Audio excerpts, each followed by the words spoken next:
That's the best I can do for 11.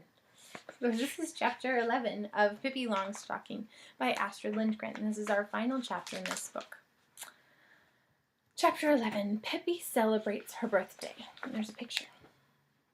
So, and it says, the letter says, Tommy and Annika. So, one day, Tommy and Annika found a letter in their mailbox. It was addressed TMMY, Tommy and Annika. And when they opened it, they found a card which read, Tommy and Annika are invited to Pippi's tomorrow to her birthday party. Dress, wear whatever you like.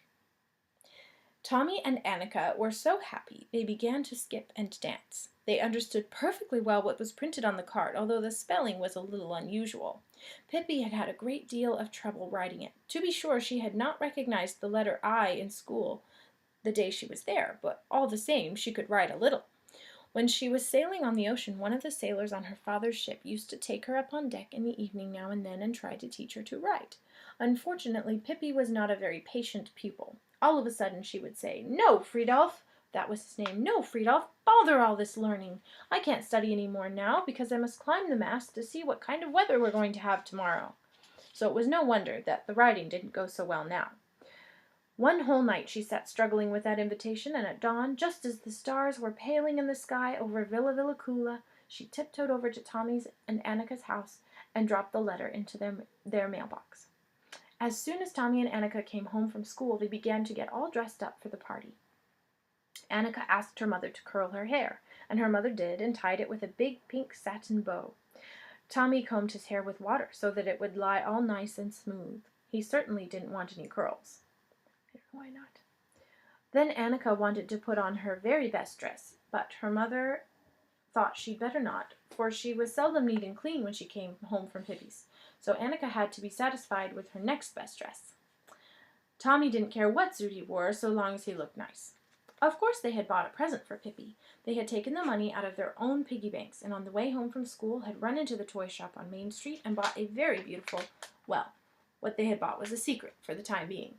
There it lay, wrapped in green paper and tied with a great deal of string, and when they were ready, Tommy took the package and off they went, followed by their mother's warning to take good care of their clothes. Annika was to carry the package part of the way, and they were both to hold it when they handed it to Pippi. That they had agreed upon. It was already November, and dusk came early.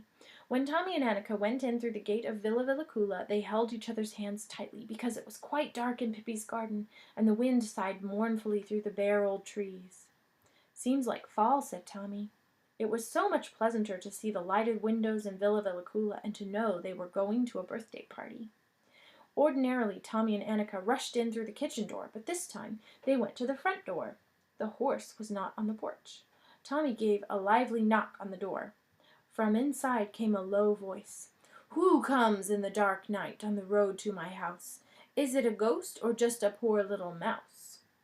No, no, Pippi, it's us, shrieked Annika. Open the door. Pippi opened the door. Oh, Pippi, why did you say that about a ghost? I was so scared, said Annika, and completely forgot to congratulate Pippi. Pippi laughed heartily and opened the door to the kitchen. How good it was to come in where it was light and warm. The birthday party was to be in the kitchen, because that was the pleasantest room in the house. There were only 2 other rooms on the first floor, the parlor, in which there was only 1 piece of furniture, and Pippi's bedroom. The kitchen was large and roomy, and Pippi had scrubbed it until it shone. She had put rugs on the floor and a large new cloth on the table. She had embroidered the cloth herself with flowers that certainly looked most remarkable, but Pippi declared that such flowers grew in farthest India, so of course that made them all right. The curtains were drawn, and the fire burned merrily. On the woodbox sat Mr. Nilsson, banging pot lids together. In the corner stood the horse, for he too had been invited to the party. Now at last Tommy and Annika remembered that they were supposed to congratulate Pippi. Tommy bowed and Annika curtsied, and then they handed Pippi the green package and said, May we congratulate you and wish you a happy birthday? Pippi thanked them and eagerly tore the package open, and there was a music box. Pippi was wild with delight. She patted Tommy and she patted Annika and she patted the music box and she patted the wrapping paper. She wound up the music box, and with much plinking and plonking, out came a melody that was probably supposed to be Ach du Herr Augustin. I don't know what that melody is, and I probably butchered that terribly. I apologize. Pippi wound and seemed to forget everything else. But suddenly she remembered something. "Oh, my goodness, you must have your birthday presents too," she said. "But it isn't our birthday," said Tommy and Annika. Pippi stared at them in amazement. "No, but it's my birthday, isn't it? My birthday, isn't it? And so I can give birthday presents too, can't I? Or does it say in your school books that such a thing can't be done? Is it something to do with that old plutification that makes it impossible?" "Oh, of course it's possible," said Tommy. "It just isn't customary. But for my part, I'd be very glad to have a present." "Me too," said Annika. Pippi ran into the parlor and brought back 2 packages from the chest. When Tommy opened his, he found a little ivory flute, and in Annika's package was a lovely brooch shaped like a butterfly. It's like a pin that you wear on your shirt. The wings of the butterfly were set with blue and red and green stones. When they had all had their birthday presents, it was time to sit down at the table, where there were all sorts of cakes and buns. The cakes were rather peculiar in shape, but Pippi declared they were just the kind of cakes they had in China. Pippi served hot chocolate with whipped cream, and the children were just about to begin their feast when Tommy said, "When Mamma and Papa have a party, the gentlemen always get cards telling them what ladies to take in to dinner. I should think we should have cards too." "Okay," said Pippi. "Although it will be kind of hard for us because I'm the only gentleman here," added Tommy doubtfully. "Fiddlesticks," said Pippi. "Do you think Mr. Nilsson is a lady, maybe?" "Oh, of course not. I forgot Mr. Nilsson," said Tom. And he sat down on the woodbox and wrote on a card, "Mr. Settergren will have the pleasure of taking Miss Longstocking in to dinner."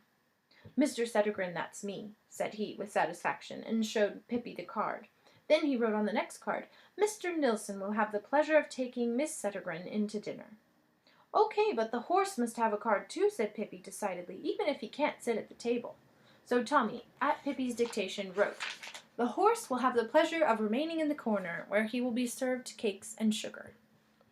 Pippi held the card under the horse's nose and said, "Read this and see what you think of it." As the horse had no objection to make, Tommy offered Pippi his arm, and they walked to the table. Mr. Nilsson showed no intention of offering his arm to Annika, so she took a firm hold of him and lifted him up to the table. But he didn't want to sit on a chair. He insisted on sitting right on the table. Nor did he want any chocolate with whipped cream, but when Pippi poured water in his cup, he took it in both his hands and drank. Annika and Tommy and Pippi ate, and Annika said that if these cakes were the kind they had in China, then she intended to move to China when she grew up. When Mr. Nilsson had emptied his cup, he turned it upside down and put it on his head. When Pippi saw that, she did the same, but as she had not drunk quite all her chocolate, a little stream ran down her forehead and over her nose. She caught it with her tongue and lapped it all up. "Waste not, want not," she said. Tommy and Annika licked their cups clean before they put them on their heads. When everybody had had enough, and the horse had had his share, Pippi took hold of all 4 corners of the tablecloth and lifted it up so that the cups and plates tumbled over each other as if they were in a sack. Then she stuffed the whole bundle in the woodbox. "I always like to tidy up a little as soon as I have eaten," she said. Then it was time for games. She's so silly. Pippi suggested that they play a game called Don't Touch the Floor. It was very simple. The only thing one had to do was walk all around the kitchen without once stepping on the floor. Pippi skipped around in a twinkling of an eye, and even for Tommy and Annika it was quite easy. You began on the drain board, and if you stretched your legs enough, it was possible to step onto the back of the stove. From the stove to the woodbox, and from the woodbox to the hat shelf, and down onto the table, and from there across 2 chairs to the corner cupboard. Between the corner cupboard and the drain board was a distance of several feet, but luckily there stood the horse, and if you climbed up on him at the tail end and slid off at the head end, making a quick turn at exactly the right moment, you landed exactly on the drain board.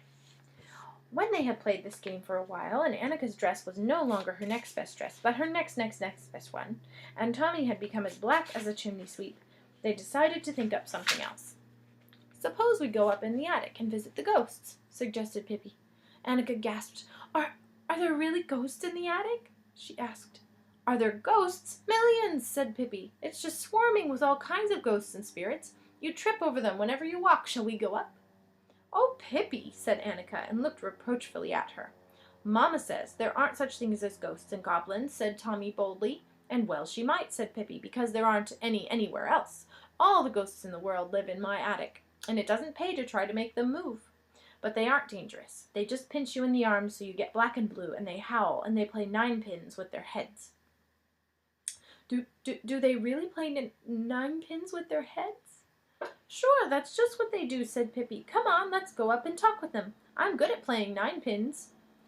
Tommy didn't want to show that he was frightened, and in a way, he really did want to see a ghost. That would be something to tell the boys at school. Besides, he consoled himself with the thought that the ghosts probably wouldn't dare to hurt Pippi. He decided to go along. Poor Annika didn't want to go under any circumstances, but then she happened to think that a little tiny ghost might sneak downstairs while she was sitting alone in the kitchen. That decided the matter. Better to be with Pippi and Tommy among thousands of ghosts than alone in the kitchen with even the tiniest little ghost child. Pippi went first. She opened the door to the attic stairs. It was pitch dark in there. Tommy took a firm grip on Pippi, and Annika took an even firmer grip on Tommy, and so they went up. The stairs creaked and squeaked with every step. Tommy began to wonder if it wouldn't have been better to stay down in the kitchen, and Annika didn't need to wonder. She was sure of it. At last they came to the top of the stairs and stood in the attic. It was pitch dark there, too, except where the little moonbeams shone on the floor.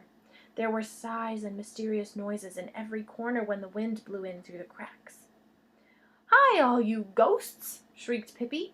But if there was any ghost there, he certainly didn't answer. "Well, I might have known," said Pippi. "They've gone to a council meeting of the Ghost and Goblin Society." Annika sighed with relief and hoped that the meeting would last a long time. But just then an awful sound came from one of the corners of the attic. "Ooh," it said, and a moment later Tommy saw something come rushing toward him in the dimness. He felt it brush his forehead and saw something disappear through the little window that stood open. He shrieked to high heaven, "A ghost! A ghost!" and Annika shrieked with him. "That poor thing will be late for the meeting," said Pippi. "If it was a ghost, and not an owl. For that matter, there aren't any ghosts," she continued after a while. "If anybody insists that there are ghosts, I'll tweak him in the nose." "Yes, but you said so yourself," said Annika. "Is that so? Did I?" said Pippi. "Well, then I'll certainly tweak my own nose." And she took a firm grip on her nose and tweaked it. After that, Tommy and Annika felt a little calmer. In fact, they were now so courageous that they ventured to go up to the window and look out over the garden. Big dark clouds sailed through the sky and did their best to hide the moon. And the wind sighed in the trees. Tommy and Annika turned around, but then, oh horrors! They saw a white figure coming toward them. "A ghost!" shrieked Tommy wildly. Annika was so scared she couldn't even shriek. The ghost came nearer and nearer. Tommy and Annika hugged each other and shut their eyes. But then they heard the ghost say, "Look what I have found. Papa's nightshirt in an old sea chest over here. If I hem it up around the bottom, I can wear it." Pippi came up to them with the nightshirt dangling round her legs. "Oh, Pippi, I could have died of fright," said Annika. "But nightshirts aren't dangerous," Pippi assured her. "They don't bite anybody except in self-defense." Pippi now decided to examine the sea chest thoroughly. She lifted it up and carried it over to the window and opened the cover so that what little moonlight there was fell on the contents of the chest. There were a great many old clothes, which she threw out onto the attic floor. There was a telescope, a few books, 3 pistols, a sword, and a bag of gold pieces. "Tiddly-pom and piddly-day," said Pippi contentedly. "It's so exciting," said Tommy. Pippi gathered everything in the nightshirt, and down they went into the kitchen again. Annika was perfectly satisfied to leave the attic. "Never let children handle firearms," said Pippi, and took a pistol in each hand and prepared to fire. "Otherwise some accident can easily happen," she said, shooting off both pistols at once. "That was a good bang," she announced, and looked up at the ceiling. The bullets had made 2 holes. "Do not try this at home, children. No, no, no, no, no. No. No. Just no. No. Okay. Who knows," she said hopefully. "Perhaps the bullets have gone right through the ceiling and hit some ghosts in the legs. That will teach them to think twice before they set out to scare any innocent little children again. Because even if there aren't any ghosts, they don't need to go around scaring folks out of their wits, I should think. Would you each like a pistol?" she asked. Tommy was enchanted, and Annika also very much wanted a pistol, provided it wasn't loaded. She's a smart girl. "Now we can organize a robber band if we want to," said Pippi. She held the telescope up to her eyes. "With this I can almost see the fleas in South America, I think," she continued, "and it'll be good to have if we do organize a robber band." Just then there was a knock on the door. It was Tommy's and Annika's father, who had come to take them home. It was long past their bedtime, he said. Tommy and Annika hurried to say thank you, bid Pippi goodbye, and collect all their belongings, the flute, the brooch, and the pistols. Pippi followed her guests out to the porch and watched them disappear through the garden. They turned around to wave. The light from inside shone on her. There she stood, with her stiff red braids, dressed in her father's nightshirt, which billowed around her feet. In one hand she held a pistol, and in the other a sword. She saluted with it. When Tommy and Annika and their father reached the gate, they heard her calling. They stopped to listen. The wind whistled through the trees so that they could just barely hear what she said. "I'm going to be a pirate when I grow up," she cried. "Are you?" And that is the end of Pippi Longstocking. I think Pippi is a lot smarter and wiser than she lets on. For example, she shot off the pistols into the air before she gave them to the little children. So, oh my goodness, don't try that at home. But I hope you enjoyed the story, and I'm sorry it took me so long to finish. I do plan to read some more stories, but I haven't decided just what yet or just when yet. So just keep watching, and if you subscribe, you'll get a nice little email notification when I post a new video. So I hope you enjoyed, again, Chapter 11 and the whole book, Pippi Longstocking, and I'll see you next time. Bye-bye.